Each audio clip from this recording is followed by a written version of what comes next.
स्त्री कथा हमें स्त्री शक्ति, सतीत्व, संकल्प और प्रेम की कथा सुनाती है।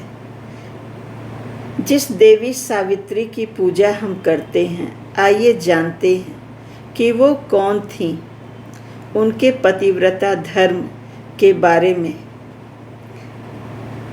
बहुत ही सुंदर शिक्षाप्रद कथा है।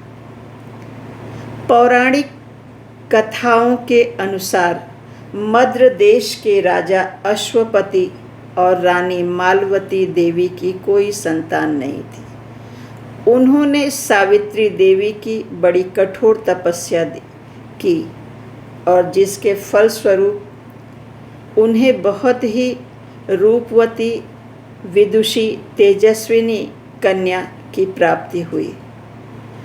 उसका नाम भी उन्होंने सावित्री रखा।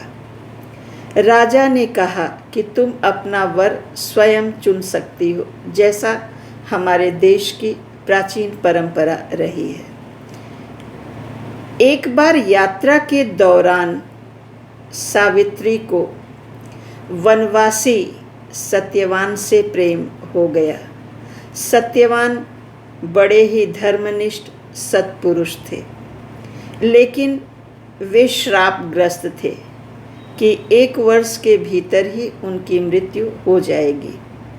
सावित्री ने राजा को सत्यवान के बारे में बताया तो राजर्षि नारद ने कहा कि सत्यवान एक उत्तम पुरुष हैं, पर उनकी आयु केवल 1 ही वर्ष है। तो राजा ने अपनी पुत्री को अपना निर्णय बदलने को कहा।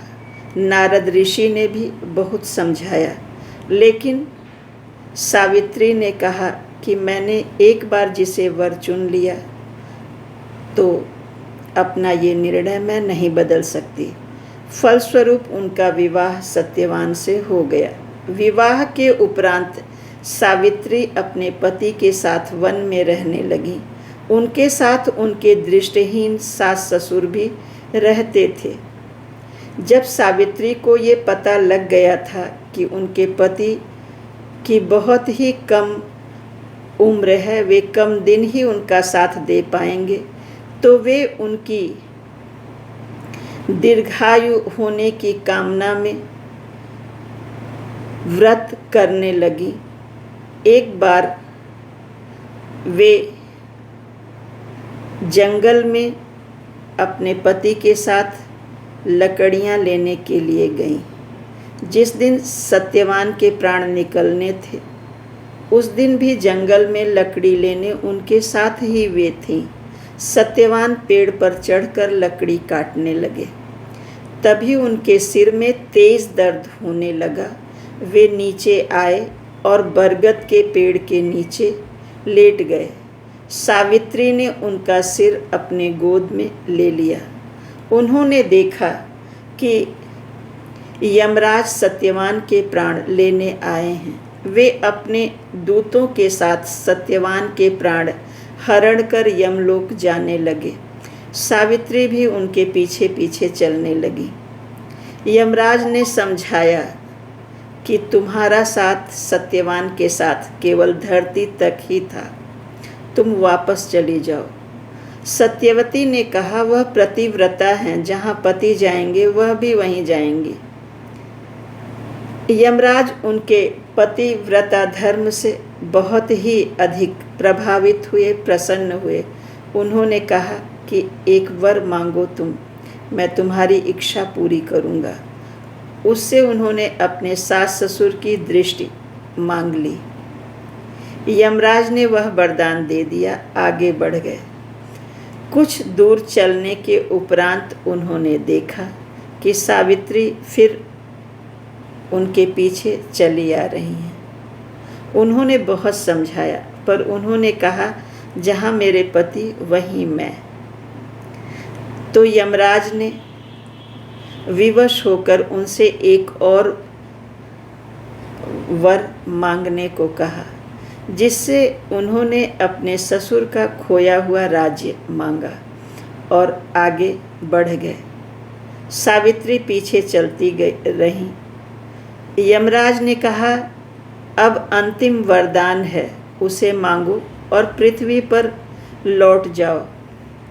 सावित्री बहुत ही चतुर स्त्री थी।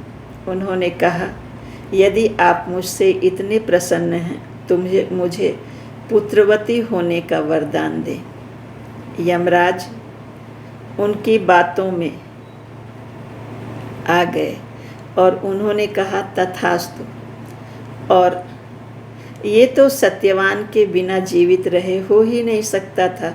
फलस्वरूप यमराज को सत्यवान के प्राण लौटाने पड़े।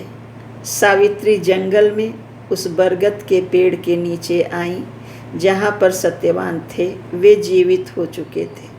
यमराज के वरदान से सत्यवान के प्राण बच गए। सास ससुर को दृष्टि मिल गई और वे अपने महल में सुखपूर्वक रहने लगे। हर साल ज्येष्ठ अमावस्या को महिलाएं बट सावित्री व्रत रखती हैं ताकि उनके पति की आयु लंबी हो, संतान की प्राप्ति हो, दाम्पत्य जीवन सुखमय हो। जिस प्रकार से सावित्री ने अपने पति सत्यवान की रक्षा की थी और सुखमय जीवन बिताया, हमारी समस्त बहनों, बेटियों, पुत्र वधुओं को प्रभु ऐसा ही आशीर्वाद दें, उनका अखंड सौभाग्य बनाए रखें।